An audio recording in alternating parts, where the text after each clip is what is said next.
Komisioni i Ekonomisë u përfshi nga debatet gjatë diskutimit të projektligjit për marrëveshjen e UAS me Fondin Shqiptar të Zhvillimit, që parashikon investime në infrastrukturën e ujit të pishëm, me 24 milionë euro, prej së cilës do të përfitojnë 75.000 banorë të zonave rurale. Synimi i projektit është përmirësimi i furnizimit me ujë të pishëm të popullsisë, si dhe marrja e masa plotësuese për urat e zeza në rast se paraqet nevoja, ndërkohë që tarifat që do të paguajnë konsumatorët do të jenë të tilla që të mbulojnë kostot e furnizimit me ujë. Opozita pranoi se projekti përmirëson kushtet e jetës së banorëve, por shtoi se kostot janë të papërballueshme për ata që jetojnë me ndihmë ekonomike. Kosto përfitim më duket pak ende jo optimale.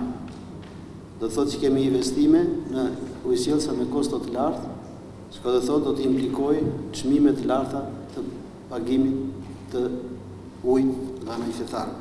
Shqetësimi jonë lidhet pikërisht me faktin që pse u shkurtuan 2.8 miliard lekë për ujësjellsa, ndërkohë që mund të ishin plotësuese të fondeve që ka sot Fondi i Zhvillimit Shqiptar. Dhe qeveria duhet ishte angazhuar që jo të paksonte programin e ujësjelljes, por të kompensonte koston që paguhen njerëzit të cilët rrojnë me ndihmën ekonomike. Drejtori i Fondit Shqiptar të Zhvillimit tha se me projektin e investimit të ujësjellsave në zonat rurale janë parashikuar të ardhura në buxhetet lokale, që pritet të vinë pas reformës territoriale.